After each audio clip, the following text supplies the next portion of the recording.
Young women of her generation did not pass up marriage for art, and that was exactly what my mother seemed to be doing. A few years went by, and she hadn't married, and a decade went by, and she still hadn't married. And by the time she met my father, Miguel, in the bar of the Ritz Hotel, her parents had all but given up. When my mother finally got married at age 29, it was welcome news. But my father could not have been exactly what her parents had envisioned. The son of a Russian-born journalist who wrote in French and a beautiful Austrian socialite, he had come to the United States during the war to escape the Nazis and study physics at Harvard. He spoke 5 languages, he could recite the names of most of the Roman emperors, and he had no idea how the game of baseball was played. He also had made it to age 37 without getting married, which alarmed any number of my mother's female friends. Against their advice, she eloped with him to San Francisco, and they were married by a judge at the city hall. A year later, my mother got pregnant with me, and they bought a house in a pretty little suburb called Belmont. The studio they built when it was finally finished had a high cement foundation set into a slight hill and end walls of fir planks with a steep-pitched shingle roof that came down almost to the ground. There was a plexiglass skylight at the roof peak that poured light onto the tile floors, and there was a raised flagstone landing that my mother populated with large plants. The job was completed in the spring of 1963. By then, Blomerth and Wiggins had moved on to other work, and Al was left by himself to finish up the last details and paint the trim. On one of those last days of the job, my mother dropped me off at my babysitter's and went into town to do some errands, and then picked me up at the end of the day. We weren't home 20 minutes when the phone rang. It was the babysitter, an Irish woman I knew as Annie, and she was in a panic. "Lock up the house," Annie told my mother. "The Boston Strangler just killed someone in Belmont." The victim's name was Bessie Goldberg, and she had been found by her husband raped and strangled in their home on Scott Road.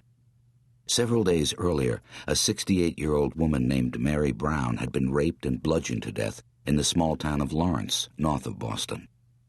They were the 8th and 9th sex murders in the Boston area in almost a year, and the city was in a state of terror.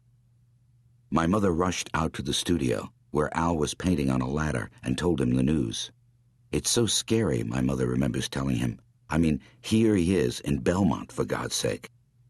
Al shook his head and said how terrible it was, and he and my mother talked about it for a while, and eventually she went back into the house to start dinner. My mother didn't see Al again until the next day. He showed up with Blomerth and Wiggins because the job was almost done, and they had to start packing their tools and cleaning up the site. Blomerth had brought a camera for the occasion, and he arranged us all inside the studio and took a photograph. I'm looking straight at Blomerth, no doubt because he said something to get my attention, and my mother, seated on a maplewood bench, is looking down at me, her firstborn child, rather than up at the camera. She is 34 years old, and her dark brown hair is pinned high on her head, and she wears a paisley shirt with the sleeves neatly rolled up, and she appears primarily interested in the baby on her lap. Behind my mother, and off her right shoulder, is old Mr. Wiggins, standing politely in a sweater vest, with his hands clasped behind his back and a claw hammer jammed head first into his front pocket. His shirt is buttoned right up to his chin, and he looks like he's at least 75 years old. Standing next to Wiggins, and directly behind my mother, is Al. Al and I are the only people looking directly at the camera, and whereas I have an infant's expression of puzzled amazement, Al wears an odd smirk. His dark hair is greased up in a pompadour, and he is clean-shaven, but unmistakably rough-looking. And he has placed across his stomach one enormous outspread hand. The hand is visible only because my mother is leaning forward to look at me.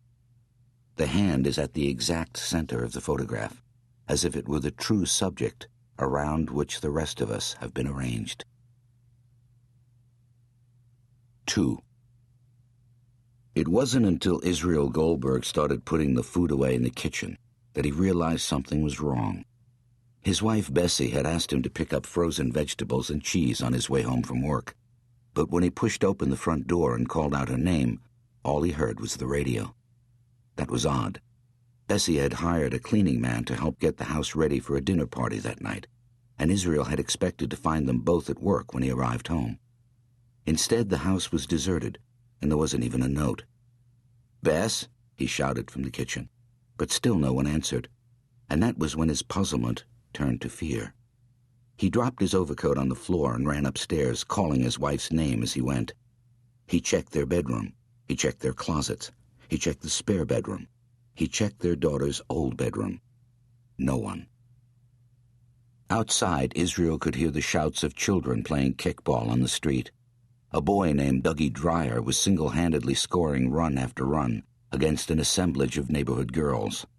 John F. Kennedy was president. America was not yet at war.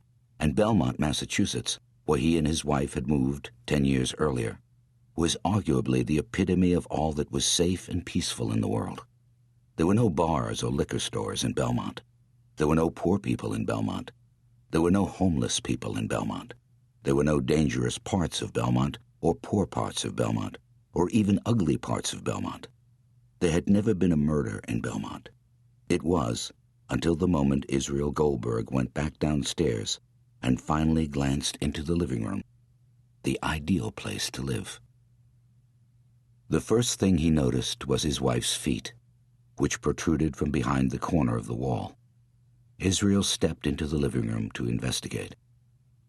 A standing lamp had been knocked over, and its pedestal was now propped on the arm of the divan.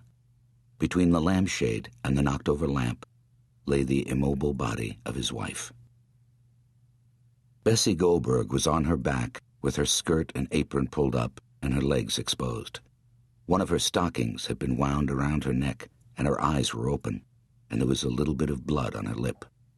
The first thought that went through Israel Goldberg's mind was that he'd never seen his wife wearing a scarf before. An instant later he realized that her head was at the wrong angle, that her face looked puffy, and that she wasn't breathing. According to the children on the street, Israel Goldberg was inside less than a couple of minutes before he screamed and ran back out and demanded to know if they had seen anyone leave the house. They hadn't, though they would later remember a black man passing them on the sidewalk as they walked home from school. A black man was not a common sight in Belmont in 1963, and virtually every good citizen who had seen him walking down Pleasant Street that afternoon remembered him. In hindsight, Belmont, now forever marred by its first murder, some witnesses agreed that the black man might have looked like he was in a hurry. He had glanced back several times. He had walked fast, hands in his coat pockets, and had almost walked into some bushes as he passed Dougie Dreyer and two neighborhood girls on their way home from school. A sub-shop owner named Louis Pizzuto caught sight of him from behind his restaurant counter and was sufficiently curious to step around to the doorway to watch him pass. The black man had stopped in at the Pleasant Street Pharmacy across the street and then re-emerged a few minutes later with a pack of cigarettes. The teenage boy who worked at the pharmacy said that he had bought a pack of Pall Malls for 28 cents, but had not seemed nervous. A middle-aged woman said that he hadn't seemed nervous, but that the skin of his face was pocky. Sometime later, Louis Pizzuto walked into the pharmacy to make sure everything was okay. "So what did the big darky want?" or something much like that, he asked the boy behind the counter. Not much, it seemed, except the cigarettes. The black man was tall and thin and wore brown checked pants and a black overcoat. Some remembered him wearing a dark hat and sunglasses, and some remembered that he'd had a mustache and sideburns. Soon it would be known that he crossed the street to the bus stop and boarded the first bus that came, which unfortunately was going in the wrong direction. Instead of getting off, he stayed on it to Park Circle, smoked a cigarette with the bus driver during the 5-minute layover, and then continued back toward Cambridge. He stepped off the bus in Harvard Square at 19 minutes to 4 and walked past out-of-town news to the closest bar he could find. He would have been sitting at the bar counter, ordering a 10-cent beer, just as Israel Goldberg opened the door of his strangely quiet home. He would have been in a taxicab heading toward a friend's apartment in Central Square.